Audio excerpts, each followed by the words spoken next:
Back to my YouTube channel. So ಬೆಳಗ್ಗೆಯಿಂದ ವ್ಲಾಗನ್ನ start ಮಾಡ್ತಾ ಇದ್ದೀನಿ. ಸೊ ಇವತ್ತು ತಿಂಡಿಗೆ ಅಂತ ಹೇಳಿ ಟೊಮೆಟೊ ಕುರ್ಮಾ ಮತ್ತು ದೋಸೆ ಮಾಡ್ತಾ ಇದ್ದೆ. ಸೊ ಬನ್ನಿ ಇವತ್ತಿನ ಒಂದು ವ್ಲಾಗ್ ಹೇಗಿರುತ್ತೆ ನೋಡೋಣ. ಹೊಸದಾಗಿ ವ್ಲಾಗ್ ನೋಡ್ತಾ ಇರೋರು ದಯವಿಟ್ಟು ಸಬ್ಸ್ಕ್ರೈಬ್ ಮಾಡಿಕೊಂಡು ಕೊನೆವರೆಗೂ ವ್ಲಾಗನ್ನ ನೋಡಿ. ಸೊ ಟೊಮೆಟೊ ಕುರ್ಮಾ ನಾನು ಯಾವ ರೀತಿ ಮಾಡ್ತೀನಿ ಅಂತ ಆ ರೆಸಿಪಿನೂ ಕೂಡ ನಿಮ್ಮ ಹತ್ರ ಶೇರ್ ಮಾಡ್ಕೊತಿದ್ದೀನಿ. ಸೊ ಅದಾದಮೇಲೆ ಡೈಲಿ ವ್ಲಾಗ್ ಕಂಟಿನ್ಯೂ ಆಗುತ್ತೆ.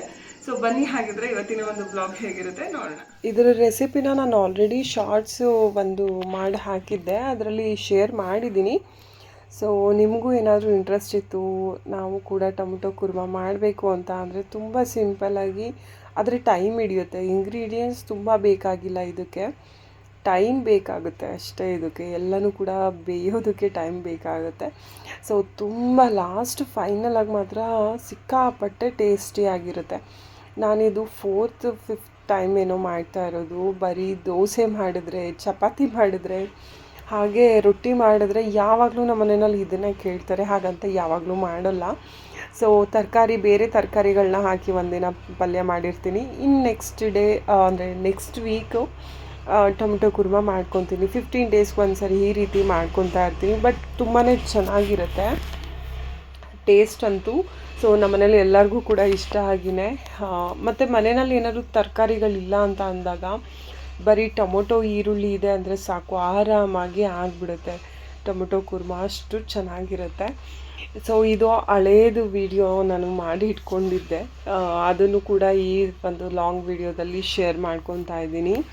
ಸೊ ಈ ರೆಸಿಪಿನ ನೀವು ಶಾರ್ಟ್ಸಲ್ಲೂ ಕೂಡ ನೋಡ್ಕೊಬಹುದು. ಇನ್ನು ಹೂವಿನ ಗಿಡದಲ್ಲಿ ತುಂಬ ಹೂಗಳೆಲ್ಲ ಬಿಟ್ಟಿತ್ತು, ಅದನ್ನೆಲ್ಲ ಕಿತ್ಕೊಂಡು ಬಂದು ಹಾಗೆ ವಾಸಿಗೆ ಹಾಕಿ ಇಡ್ತಾ ಇದ್ದೆ.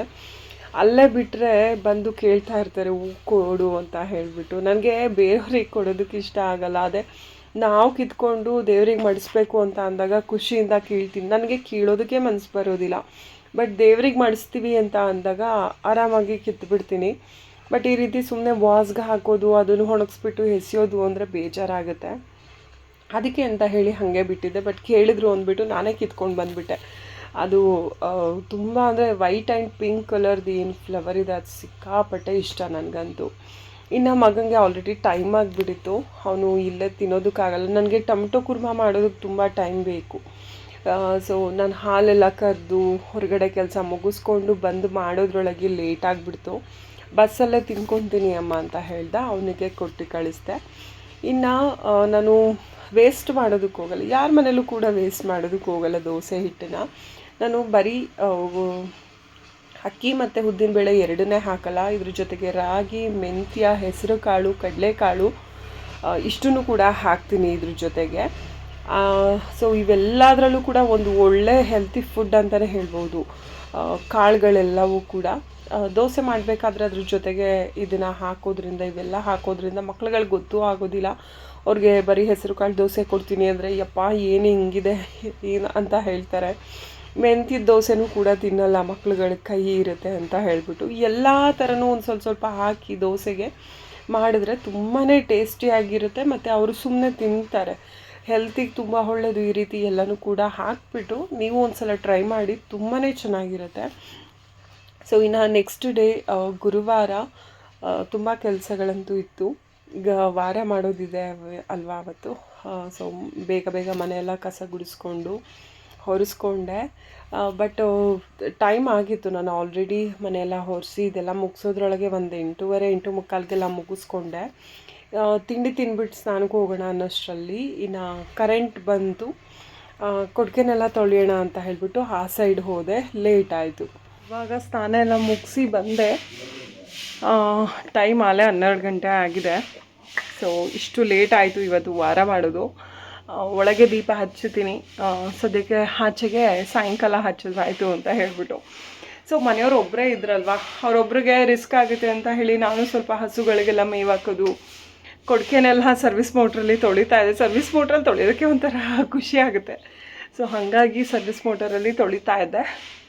ಎಸ್, ಇನ್ನೊಂದು ಕೊಡ್ಕೆ ಇದೆ ಚಿಕ್ಕದು. ಸೊ ಅದನ್ನು ಇವಾಗ ಮನೆಯವ್ರು ತೊಳ್ಕೊತಾ ಇದ್ದಾರೆ. ಹಸುಗೆಲ್ಲ ನೀರು ಕುಡಿಸ್ಬಿಟ್ಟು ನಾನು ಸ್ನಾನ ಮಾಡ್ಕೊಂಬಂದ್ಬಿಡ್ತೀನಿ ಅಂತ ಹೇಳಿಬಿಟ್ಟು ಸ್ನಾನ ಮಾಡ್ಕೊಂಬಂದು ಇವಾಗ ಜಸ್ಟ್ ಮಾಯ್ಶ್ಚರೈಸರ್ ಅಪ್ಲೈ ಮಾಡ್ಕೊತಾ ಇದ್ದೀನಿ. ಇವಾಗ ಸೋಮವಾರ ಡೀಪಾಗಿ ದೇವ್ರ ಮನೆಯೆಲ್ಲ ಕ್ಲೀನ್ ಮಾಡ್ಕೊಂಡಿದ್ರಿಂದ ಇವತ್ತು ಏನೂ ಕ್ಲೀನ್ ಮಾಡಲ್ಲ. ಜಸ್ಟ್ ದೀಪ ಹಚ್ಚುತ್ತೀನಿ. ಹೂ ಎಲ್ಲನೂ ತೆಗೆದುಬಿಟ್ಟು ಹೊಸ ಹೂಗಳನ್ನ ಹಾಕ್ಬಿಟ್ಟು ದೀಪ ಹಚ್ಚೋಣ ಅಂತ ಹೇಳಿಬಿಟ್ಟು. ಸದ್ಯಕ್ಕೆ ಅಡುಗೆ ಏನು ಅಂದರೆ ಏನೂ ಮಾಡಿಲ್ಲ. ಬೆಳಗ್ಗೆಯಿಂದ ಬರೀ ಕ್ಲೀನಿಂಗ್ ಕೆಲಸನೇ ಆಗಿದೆ. ನೆನ್ನೆ ಮಳೆ ಜಾಸ್ತಿ ಬಂತಲ್ವ, ಸೊ ಹೂವಿನ ಗಿಡದ ಹತ್ರ ಎಲ್ಲ ಸ್ವಲ್ಪ ಕ್ಲೀನ್ ಮಾಡಬೇಕಿತ್ತು. ಅದನ್ನೆಲ್ಲನೂ ಕೂಡ ಕ್ಲೀನ್ ಮಾಡ್ಕೊಂಡು ಕೂತಿದ್ದೆ. ಹಾಗಾಗಿ ಮನೆ ಹೊರಿಸೋದೇನು 10:15 ಮುಗಿದು, ಹೊರಗಡೆದೇ ಲೇಟ್ ಆಗಿದ್ದು ನನಗೆ. ಸೊ ಎಸ್, ಈಗ ಸ್ನಾನ ಎಲ್ಲ ಮುಗಿಸಿ ಬಂದಿದ್ದೀನಿ. ಇವಾಗ ದೇವ್ರ ದೀಪ ಹಚ್ಬಿಡೋಣ. ಸೊ ವ್ಲಾಗ್ ಕಂಟಿನ್ಯೂ ಮಾಡ್ತೀನಿ, ನೋಡ್ತಾ ಇರಿ. ಸೋಮವಾರ ಎಲ್ಲ ಡೀಪಾಗಿ ಕ್ಲೀನ್ ಮಾಡ್ಕೊಂಡಿದ್ರಿಂದ ದೇವ್ರ ಮನೇನ ಇವತ್ತು ಏನೂ ಕೂಡ ನಾನು ಕ್ಲೀನ್ ಮಾಡ್ಕೊಳ್ಳೋದಕ್ಕೆ ಹೋಗಲ್ಲ. ಜಸ್ಟ್ ಏನು ಹೂಗಳನ್ನೆಲ್ಲ ತೆಗೆದು ಚೇಂಜ್ ಮಾಡ್ಕೊತೀನಿ ಅಷ್ಟೇ. ಮನೆಯವರು ಒಬ್ಬರೇ ಎಲ್ಲ ಕೆಲಸಗಳನ್ನೂ ಮಾಡ್ಕೊತಾರೆ ಅಂತ ಹೇಳಿ ಅವ್ರ ಜೊತೆ ನಾನು ಕೂಡ ಮಾಡ್ಕೊತಾ ಇದ್ದೆ. ಇನ್ನು ಊಟದ ಟೈಮ್ ಆಗಿದೆ, ಅಡುಗೆ ಏನು ಮಾಡಿಲ್ಲ, ಮಾಡಬೇಕು ಇವಾಗ ಏನಾದ್ರೂ. ಸೊ ಮೊದಲು ದೀಪ ಹಚ್ಚಿ ಮುಗಿಸ್ಕೊಳ್ಳೋಣ. ಅಂದರೆ ಒಳಗೇನೆ ಹೇಳ್ತಾರೆ 11:30 ಮೇಲೆ ದೀಪ ಹಚ್ಚಬಾರ್ದು ಅಂತ ಹೇಳಿ. ಯಾಕಂದರೆ ಸೂರ್ಯ ತುಂಬಾ ಉರಿತಾ ಇರ್ತಾನೆ, ಅಂಥ ಟೈಮ್ನಲ್ಲಿ ದೀಪ ಹಚ್ಚಬಾರ್ದು ಅಂತ ಹೇಳಿ. ಬಟ್ ಇವತ್ತು ಇಟ್ಸ್ ಓಕೆ, ಮನೆ ಒಳಗೆ ಹಚ್ಕೊಳ್ಳೋಣ ದೀಪನ ಅಂತ ಹೇಳಿಬಿಟ್ಟು ಒಳಗೆ ಹಚ್ಕೊಳ್ಳೋಣ ಅಂತ ಅಂದ್ಕೊಂಡಿದ್ದೀನಿ. ಸೊ ಇವಾಗ ಫ್ಲವರ್ ಜಾಸ್ತಿ ಏನು ಬಿಟ್ಟಿರಲಿಲ್ಲ ನೋಡಿ. ಬೇಕು ಅಂತ ಅಂದಾಗ ಜಾಸ್ತಿ ಫ್ಲವರ್ಸ್ ಬಿಟ್ಟಿರಲ್ಲ. ಅಂದರೆ ಕನಕಾಂಬ್ರ ಬಿಟ್ಟಿರುತ್ತೆ, ಬಟ್ ಕನಕಾಂಬ್ರ ಅದನ್ನು ಕಿತ್ಕೊಂಡು ಬಂದು ಕಟ್ಟೋದಕ್ಕೂ ನನಗೆ ಟೈಮ್ ಸಿಗ್ತಾ ಇಲ್ಲ. ಸೊ ನಾಳೆಗೆ ಅಂದರೆ ಶುಕ್ರವಾರಕ್ಕೆ ಬೇಕಾಗುತ್ತೆ ಅಂತ ಹೇಳಿಬಿಟ್ಟು ಅದನ್ನೇನು ಕುಯ್ಯೋದಕ್ಕೆ ಅಲ್ಲ, ಕಿತ್ಕೊಳ್ಳೋದಕ್ಕೆ ಅಂತ ಹೇಳಿ ಹೋಗಲಿಲ್ಲ. ಜಸ್ಟ್ ದಾಸವಾಳಗಳೆಲ್ಲ ಬಿಟ್ಟಿತ್ತು, ದಾಸವಾಳಗಳನ್ನೆಲ್ಲ ಕಿತ್ಕೊಂಡು ಬಂದು ಮಾಡಿಸ್ಬಿಟ್ಟು ಇನ್ನು ಪೂಜೆ ಮಾಡಿಕೊಂಡೆ. ಇನ್ನು ಅಲ್ಲಿಂದ ಬರ್ತಿದ್ದ ಹಾಗೆಯೇ ಇನ್ನು ಅಡುಗೆ ಮನೆಯೆಲ್ಲ ಹಾಗಂಗೆ ಬಿಟ್ಟಿದ್ದೆ, ಏನೂ ಕ್ಲೀನ್ ಮಾಡ್ಕೊಂಡಿರಲಿಲ್ಲ. ಬೆಳಗ್ಗೆ ತಿಂಡಿ ಎಲ್ಲ ತಿಂದ್ಬಿಟ್ಟು ಸೊ ಇವಾಗ ಸ್ವಲ್ಪ ಎಲ್ಲನೂ ಕೂಡ ಕ್ಲೀನ್ ಮಾಡಿಕೊಂಡು ಜೊತೆಗೆ ತರಕಾರಿ ಸಾಂಬಾರು ಮಾಡಿಬಿಡೋಣ ಅಂತ ಹೇಳಿ ಆವಾಗ ಸ್ವಲ್ಪ ಥಿಂಕ್ ಮಾಡಿ ತೊಗರಿಬೇಳೆ ಮತ್ತು ಹೆಸರುಕಾಳು ಎರಡೂ ಕೂಡ ಹಾಕಿ ತರಕಾರಿ ಹಾಕಿಬಿಟ್ಟು ಎಲ್ಲ ಥರ ತರಕಾರಿಗಳನ್ನೂ ಹಾಕಿಬಿಟ್ಟು ಇವಾಗ ಸಾಂಬಾರಿಗೆ ರೆಡಿ ಮಾಡ್ಕೊತಾ ಇದ್ದೀನಿ.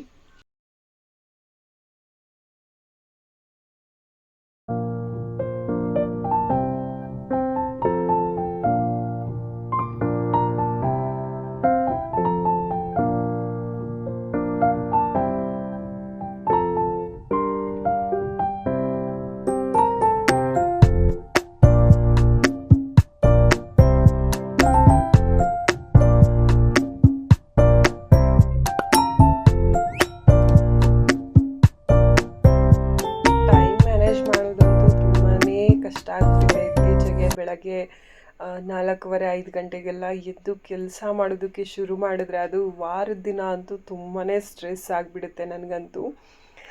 ಸೊ ಈ ಥರ ಸ್ಟ್ರೆಸ್ ಮಾಡ್ಕೊಂಡು ನಿದ್ದೆ ಎಲ್ಲ ಕಡಿಮೆ ಮಾಡ್ಕೊತಿರೋದ್ರಿಂದ ಹಾರ್ಮೋನ್ ಇಂಬ್ಯಾಲೆನ್ಸ್ ಅಂತೂ ಹೆಣ್ಮಕ್ಳಿಗೆ ಕಟ್ಟಿಟ್ಟು ಬುದ್ಧಿ. ಸೊ ನಾನು ಒಂದು ಸ್ವಲ್ಪ ದಪ್ಪನೂ ಕೂಡ ಆಗಿದ್ದೀನಿ. ಎಕ್ಸಸೈಸ್ ಇಲ್ಲ, ಯೋಗ ಇಲ್ಲ, ವಾಕಿಂಗ್ ಇಲ್ಲ. ಸೊ ಇದು ಎಲ್ಲವೂ ಕೂಡ ಇಲ್ದಿರ ನೆಕ್ಸ್ಟು ಮಗಂದು ಸೈಕಲ್ ಇದೆ ಅಲ್ಲ, ಅದರಲ್ಲೇ ಒಂದು 4-5 ರೌಂಡು ಹೊಡಿತೀನಿ ಅಷ್ಟೇ. ಸೊ ಅದು ಒಂಥರ ಎಕ್ಸಸೈಸೇ. ನೆಕ್ಸ್ಟು ಅಟ್ಲೀಸ್ಟ್ ಒಂದು ಅರ್ಧ ಗಂಟೆನಾದರೂ ಫ್ರೀ ಮಾಡಿಕೊಂಡು ಬೆಳಗ್ಗೆ ಹೊತ್ತು ಯೋಗ ಸ್ಟಾರ್ಟ್ ಮಾಡ್ಕೋಬೇಕು ಅಂತ ಅಂದ್ಕೊಂಡಿದ್ದೀನಿ. ಏನಕ್ಕೆ ಇದನ್ನು ಹೇಳ್ತಾ ಇದ್ದೀನಿ ಅಂದರೆ, ನನಗೊಬ್ರು ಕಮೆಂಟ್ ಮಾಡಿದರು, ಎಷ್ಟು ವೆಯ್ಟ್ ಇದ್ದೀರಾ ನೀವು, ಸ್ವಲ್ಪ ದಪ್ಪ ಆಗಿದ್ದೀರಾ ಅಲ್ವಾ ಅಂತ ಹೇಳಿಬಿಟ್ಟು. ಆಫ್ಕೋರ್ಸ್ ದಪ್ಪ ಆಗಿದ್ದೀನಿ.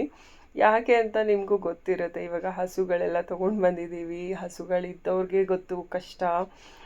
ಅದು ಅಲ್ಲದೆ ಮಿಷಿನ್ ಇಲ್ಲ ನಮ್ಮ ಮನೆಯಲ್ಲಿ, ಹಾಲು ಕರೆಯೋದು ಮಿಷಿನ್ ಏನೂ ಇಟ್ಕೊಂಡಿಲ್ಲ ನಾವು. ನಾನು ಒಬ್ಬಳೇ ಕೈಯಲ್ಲಿ ಕರೆಯೋದು, ನಮ್ಮ ಮನೆಯವ್ರಿಗೆ ಕರೆಯೋದಕ್ಕೆ ಬರಲ್ಲ ಹಾಲನ್ನು. ಸೊ ತೊಗೋಬೇಕು ಅಂತ ಅಂದ್ಕೊಂಡಿದ್ದೀವಿ. ಯಾಕಂದರೆ ಅವಾಗ ಮೊದಲೆಲ್ಲ ಒಂದು 10 ಲೀಟ್ರಿಗೆಲ್ಲ ಕರೆದಾಕ್ಬಿಡ್ತಿದ್ದೆ, ಬಟ್ ಇವಾಗ 10 ಮೇಲೆ ಹಾಕೋದ್ರಿಂದ ಹಾಲು ಸೊ ನನಗೂ ಕೂಡ ತುಂಬ ಸ್ಟ್ರೆಸ್ ಆಗ್ತಾಯಿದೆ. ಹಾಗಾಗಿ ತೊಗೊಳ್ಳೋಣ ಅಂತ ಹೇಳಿ ಪ್ಲ್ಯಾನ್ ಮಾಡಿದ್ದೀನಿ. ಹಾಗೆ ಹಾಲು ಕರಿಬೇಕು ಅಂತ ಹೇಳಿ ನಾನು ಎಲ್ಲೂ ಹೋಗೋದಕ್ಕಾಗ್ತಾ ಇಲ್ಲ. ಸೊ ಅಟ್ಲೀಸ್ಟ್ ಮನೆಯವ್ರ ಮನೆ, ನಮ್ಮ ಯಜಮಾನ್ರು ಮನೆ ಹತ್ರನೇ ಇರ್ತಾರೆ ಅಲ್ವಾ, ಸೊ ಅವರು ಮಿಷಿನ್ ಇದ್ದರೆ ಕರ್ಕೊಂಬಿಡ್ತಾರೆ. ಬಟ್ ನಾನು ಒಬ್ಬಳೇ, ನಾನಂತೂ ಹಾಲು ಕರಿಯೋದ್ರಿಂದ ನಾನು ಇರಲೇಬೇಕಾಗುತ್ತೆ ಇಲ್ಲ ಇದ್ದರೆ. ಅದಕ್ಕೆ ಹಾಲು ಕರಿಯೋ ಮಿಷಿನ್ ತೊಗೊಳ್ಳೋಣ ಅಂತ ಹೇಳಿ ಡಿಸೈಡ್ ಮಾಡಿದ್ವಿ. ನೋಡೋಣ ಯಾವುದು ಚೆನ್ನಾಗಿರುತ್ತೆ, ಯಾವ್ದು ಚೆನ್ನಾಗಿರಲ್ಲ ಅದೇ ಗೊತ್ತಾಗ್ತಾಯಿಲ್ಲ ನಮ್ಗೆ, ಅದೇ ಕನ್ಫ್ಯೂಷನ್ ಇದೆ. ಸೊ ನೋಡೋಣ. ಇವಾಗ ನೋಡಿ ಇದೇ ಕೆಲಸಗಳಾಗೋದು. ನಾನು ಗುರುವಾರದ ದಿನ ಏನು ಹೇಳಿದ್ದೆ ಹೊರಗಡೆ ಸ್ವಲ್ಪ ಕೆಲಸಗಳಿತ್ತು ನಮ್ಮ ಮನೆಯವ್ರ ಜೊತೆ ಅಂತ ಹೇಳಿಬಿಟ್ಟು. ಅವರು ಕರೆಕ್ಟಾಗಿ 8:30 9 ಗಂಟೆ ಮೇಲೆ ಕರೆಂಟ್ ಬರುತ್ತೆ. ಸೊ ಆ ಟೈಮ್ನಲ್ಲಿ ಅವರು ಹಸುಗಳಿಗೆ ಮೇವು ಹಾಕೋದು ಅದೆಲ್ಲ ಮಾಡ್ತಾ ಇರ್ತಾರೆ. ಆ ಟೈಮ್ನಲ್ಲಿ ನಾನಾದರೂ ಹೋಗಿ ಕೊಟ್ಟಿಗೆಗಳನ್ನೆಲ್ಲ ತೊಳ್ಕೊಬೋದು ಅಂತ ಹೇಳಿಬಿಟ್ಟು ಈ ರೀತಿ ಎಲ್ಲ ಸರ್ವಿಸ್ ಮೋಟ್ರಲ್ಲಿ ಕೊಟ್ಟಿಗೆಗಳನ್ನ ತೊಳ್ಕೊಂಡೆ. ನಿಜ ಹೇಳ್ತೀನಿ, ಸರ್ವಿಸ್ ಮೋಟರ್ ಇಲ್ಲ ಅಂದರೆ ಕೈಯಂತೂ ನಂದು ತುಂಬಾ ಕೆಟ್ಟೋಗ್ತಾ ಇತ್ತು. ಇದಿರೋದಕ್ಕೇ ತುಂಬ ಚೆನ್ನಾಗಿ ನೀಟಾಗಿ ಹೋಗುತ್ತೆ. ಬಟ್ ಏನಾದರೂ ನಾವು ಕೈಯಲ್ಲಿ ಉಜ್ಜಿ ತೊಳಿತೀವಿ ಅಂದರೆ ನಿಜವಾಗ್ಲೂ ಆಗಲ್ಲ. ಅದೆಲ್ಲ ಸುಮ್ಮನೆ ಬಾಯಿ ಮಾತಿಗೆ ಹೇಳೋದಷ್ಟೇ. ಬಟ್ ಇದು ಮ್ಯಾಟ್ಸ್ ಏನಿದೆ ಡೈರಿಯಿಂದ ಕೊಡುವಂಥ ಹಸು ಮ್ಯಾಟು ತುಂಬ ರಫ್ ಇರುತ್ತೆ. ಎಷ್ಟು ಉಜ್ಜಿದ್ರು ಅಷ್ಟು ಫೋರ್ಸಾಗಿ ಬರ್ತಾ ಇರುತ್ತೆ ಸರ್ವಿಸ್ ಮೋಟರಲ್ಲಿ ನೀರು. ಆದರೂ ಕೂಡ ಒಂದೊಂದು ಸರಿ ಹೋಗೋದೇ ಇಲ್ಲ, ಗಟ್ಟಿಯಾಗಿ ಹಿಡ್ಕೊಂಡ್ಬಿಟ್ಟಿರುತ್ತೆ ಸಗಣಿ ಎಲ್ಲ. ಸೊ ಇದು ನಮ್ಮ ಪುಟ್ಟ ಕರು. ಇವಾಗ ನನ್ನ ಬರ್ಡೇ ದಿನ ಕರು ಹಾಕ್ತು ಅಂತ ಹೇಳ್ತಿರ್ತೀನಿ ಅಲ್ವಾ, ಅದೇ ಕರು ಅದು. ಸೊ ಓಕೆ, ಬೆಳಗಿನ ಜಾವ ನೋಡಿ ನಾವು ಇದಕ್ಕಿಂತ ಕತ್ಲೆ ಆಗಿರುತ್ತೆ ಆ ಟೈಮ್ನಲ್ಲಿ ಎದ್ದಿರ್ತೀವಿ. ಆ್ಯಕ್ಚುಲಿ ಫೋನಲ್ಲಿ ಸ್ವಲ್ಪ ಬೆಳಕು ಜಾಸ್ತಿ ಅನ್ನೋ ಥರ ಕಾಣಿಸ್ತಾ ಇದೆ ಅಷ್ಟೇ. ನಾವು ಎದ್ದೇಳೋದು 4:45 5 ಗಂಟೆಗೆ. ಎಸ್, ಇವತ್ತು ಬೆಳಗ್ಗೆ ಸ್ವಲ್ಪ ತೋಟದಲ್ಲಿ ಕೆಲಸ ಆಯಿತು, ಮುಗಿಸ್ಕೊಂಡು ಬಂದ್ವಿ. ಮಧ್ಯಾಹ್ನದಿಂದ ಮಳೆ ಸ್ಟಾರ್ಟ್ ಆಗಿರೋದು. ಸೊ ನೀವು ನೋಡ್ತಾ ಇರ್ಬೋದು, ಮಧ್ಯಾಹ್ನದಿಂದ ಮಳೆ ಸ್ಟಾರ್ಟ್ ಆಗಿ ಇನ್ನೂ ಕಡಿಮೆ ಆಗಿಲ್ಲ. ಇವಾಗ ಹಾಲು ಕರೆದು ಕೊಟ್ಟಾಯಿತು, ಮನೆಯವರು ತೊಗೊಂಡೋದ್ರು, ಜಸ್ಟ್ ಇವಾಗಿನೂ ತೊಗೊಂಡೋದ್ರು ಡೈರಿಗೆ ಹಾಕ್ಬಿಟ್ಟು ಬರ್ತೀನಿ ಅಂತ ಹೇಳಿಬಿಟ್ಟು. ಸೊ ಎಸ್, ಇವಾಗ ಮಳೆ ಬರ್ತಾ ಇದೆ. ಸದ್ಯಕ್ಕೆ ಇವತ್ತಿನ ಒಂದು ವ್ಲಾಗನ್ನ ಇಲ್ಲಿಗೆ ಎಂಡ್ ಮಾಡ್ತೀನಿ, ಮತ್ತು ಮುಂದಿನ ವ್ಲಾಗಲ್ಲಿ ಸಿಗ್ತೀನಿ. ಸೊ ನೆಕ್ಸ್ಟ್ ವ್ಲಾಗ್ ಯಾವ ರೀತಿ ಇರುತ್ತೆ ಅಂತ ನೋಡ್ತಾ ಇರಿ. ಸೊ ಮತ್ತೆ ಮುಂದಿನ ವ್ಲಾಗಲ್ಲಿ ಸಿಗೋಣ. ಅಲ್ಲಿವರೆಗೂ ಟೇಕ್ ಕೇರ್ ಆ್ಯಂಡ್ ಬಾಯ್.